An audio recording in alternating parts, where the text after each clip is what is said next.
Children's, today I will discuss the topic electric potential energy of a system of two charges. Right? First, how do we define the electric potential energy? Right? It is basically defined as the work done in bringing one charge from infinity to the required position to form the system. Right? बच्चों suppose कीजिए दो charges हैं. This is one charge and this is another charge. Suppose this is Q1 and this is Q2 and they are separated by distance smaller. Right? अगर बच्चों आपको इसकी electric potential energy निकालनी है इन टर्म्स में Q1, Q2 और R के terms में, तो इसमें से एक चार्ज को इंफिनिटी से लाना है और उसी पोजीशन पे मान लेना है जिस पोजीशन पे ऑलरेडी है. सपोज बच्चों ये charge Q1 is at A and Q2 is at B. Right? Now let Q1 is at A, then what will be the work done in bringing Q2 charge from infinity to this position B will be given by W equals to Q2 into V. ये formula बच्चों को बता चुका हूं. Infinity से किसी point तक लाने में वर्क डन का फॉर्मूला था, मैंने बताया था W equal to Q0V. Q0 was the charge, test charge. वहां पे कह रहे थे वो चार्ज ही है जिस चार्ज को आप ला रहे हैं. यहां पर Q2 चार्ज को आप इन्फिनिटी से ला रहे हैं इस पॉइंट पर. तो Q2 into V means the potential. किसकी वजह से पोटेंशियल? Q2 यहां पर नहीं मान रहे बच्चों. Q2 इन्फिनिटी से ला रहे हैं, तो जो V पोटेंशियल है वो Q1 चार्ज की वजह से. तो Q1 चार्ज की वजह से पोटेंशियल यहां पे कितना हो जाएगा? पोटेंशियल का फॉर्मूला भी आपको पता है बच्चों. Q2 इंटू इस चार्ज की वजह से, किस चार्ज की वजह से, यहां पोटेंशियल क्या हो जाएगा? 1/4 pi epsilon 0 into Q1 by R. Right? So this will be become 1/4 pi epsilon 0 into Q1 Q2 upon R. Right? And it is this work done which becomes the electric potential energy of the system of two charges. That is, now we will write it as U equals to 1/4 pi epsilon 0 into Q1 Q2 upon R. Right? बच्चों ये formula आपको याद रखना है. Potential energy is a scalar quantity. तो ध्यान रखिएगा, जब चार्ज पॉजिटिव होंगे तो आप पॉजिटिव रखेंगे, चार्ज नेगेटिव होगा तो नेगेटिव रखेंगे. मींस इसका एक्सपेंडेड फॉर्म हो गया the electric potential energy of the system of two charges is equal to 1/4 pi epsilon 0 into one charge into another charge upon distance. Right? अगर दोनों charge positive हैं तो ये potential energy, electric potential energy positive आएगी. अगर एक charge positive एक charge negative है तो वैल्यू नेगेटिव आएगी. और नेगेटिव वैल्यू जितनी अधिक आएगी वो स्टेबिलिटी को शो करता है चार्जेस को, क्योंकि अगर एक पॉजिटिव एक नेगेटिव नजदीक में है तो पोटेंशियल एनर्जी नेगेटिव है. It means they are bound to each other. एक बात बच्चों यहां पर और समझनी है कि अगर ये बात आ जाए कि इलेक्ट्रिक पोटेंशियल एनर्जी, मैं यहां शॉर्ट फॉर्म में लिख रहा हूं, EP of A system of two charges. ये इसी के साथ एक टॉपिक जुड़ा हुआ है. Of A system of two charges in presence of external electric field. बच्चों ये इसी के साथ अटैच टॉपिक है. अगर ये बात आती है तो यहां पे ध्यान रखिएगा कि यहां पर हम बात कर रहे हैं कि एक इलेक्ट्रिक फील्ड पहले से है और यहां पर चार्जेस को, ये चार्जेस इस तरीके से रखे हो. ठीक? यहां पर जब हम बात करेंगे इसकी इलेक्ट्रिक पोटेंशियल एनर्जी की, तो हमें यह बात करनी पड़ेगी कि सारे चार्जेस को उस इलेक्ट्रिक फील्ड में लाने में जितना वर्क डन करना पड़ेगा अलग अलग निकालेंगे बच्चों. सबसे पहले बात करेंगे Q1 चार्ज को इन्फिनिटी से यहां तक लाने में. आपको पता है, मैं बता चुका हूं फॉर्मूला. अगर यहां पर पोटेंशियल V1 है, सपोज कर लो, इस इलेक्ट्रिक फील्ड के कारण पोटेंशियल V1 है यहां पर, तो हो जाएगा W equal to Q1 V1.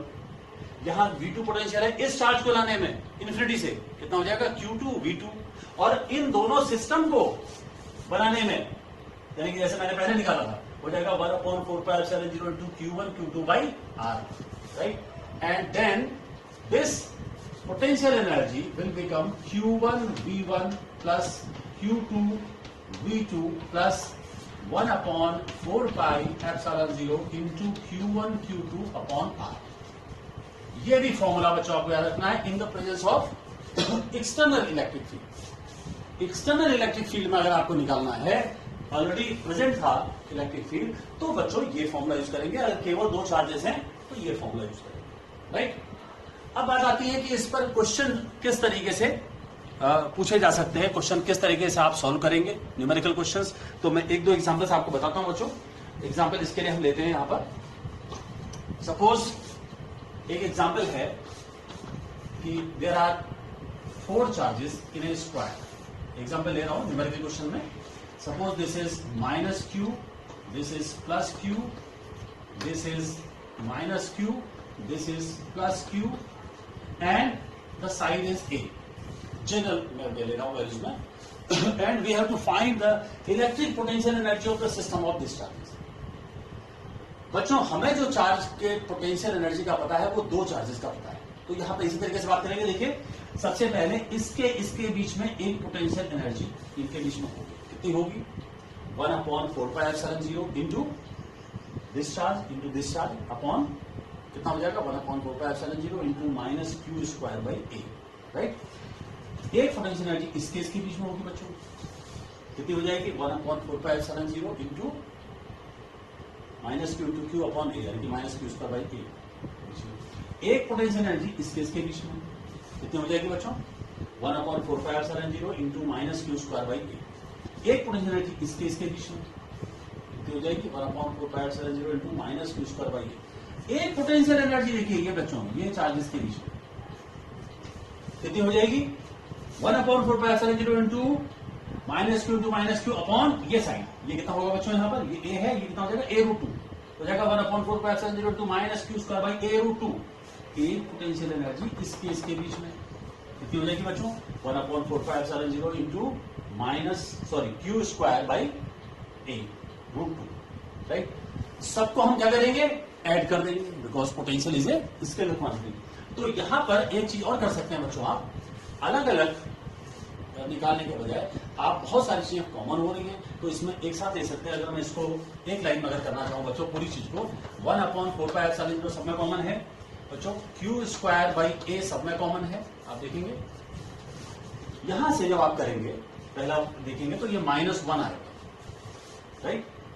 क्योंकि इसके कारण क्या था? 1 upon 4 into minus Q square by A. देखिए -1 करके आए। फिर ये देखिए -1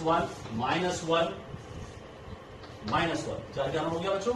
इसके कारण से था Q square by a root 2 तो हो जाएगा प्लस 1 अपॉन रूट 2 और इसके कारण से हो जाएगा प्लस 1 अपॉन रूट, राइट। ये 1 अपॉन रूट 2 हो जाएगा 2 अपॉन रूट 2 यानी कि रूट 2 हो जाएगा। रूट 2 -4 है। ये एक लाइन में बच्चों आंसर है, राइट। इसी तरीके से बच्चों अगर आपसे कहा जाता है कि दो चार्जेस दिए हुए हैं, राइट, और आज सपोज किया था +13 माइक्रोकूलम और ये है -8 microcoulomb separated by 5 centimetre, right. और आपसे कहा जाता है find the work done in taking away these charges to infinity पे ले जाने पे कितना वर्क डन होगा। आप बच्चों ऐसे केस में हमेशा ध्यान रखेंगे कि अगर चार्जेस रखे हुए डिस्टेंस में तो हम क्या क्या चीज निकाल सकते हैं। हम एक तो फोर्स निकाल सकते हैं, राइट। अभी तक जितनी बातें आई हैं, हम पोटेंशियल एनर्जी निकाल सकते हैं। यहां पोटेंशियल एनर्जी से हमें करना पड़ेगा। पोटेंशियल एनर्जी हम निकालेंगे 9 × 10⁻9 इंटू 30 × 10⁻6 इंटू -8 × -6 अपॉन 5 × 10⁻²। ये जो पोटेंशियल एनर्जी आएगी बच्चों वो माइनस में आएगी, राइट। जितनी भी वैल्यू आती है, सपोज यू की वैल्यू में वैसे ही डायरेक्ट एक ले रहा हूं, सपोज -17 जूल आती है। Suppose minus means these charges are bound to each other. अब पूछा क्या था कि what will be the amount of work done in taking away these charges to infinity. तो इन्फिनिटी पे ले जाने के लिए आपको पता है कि इन्फिनिटी पे एनर्जी कितनी हो जाती है? टोटल एनर्जी क्या मानते हैं? 0। तो आप कितनी एनर्जी दोगे इसको? कितना वर्क डन करोगे कि एनर्जी 0 हो जाए? +17 joule. So amount of work done will be equal to 17 joule, क्योंकि 17 जूल अगर आप एनर्जी दे देंगे सिस्टम को तो -17 + 17 0। So this way you can solve the questions, numerical questions based on this topic, right? Students, tomorrow I will discuss the next topic before the electric dipole, and that will be the motion of charges in electric field. Thank you.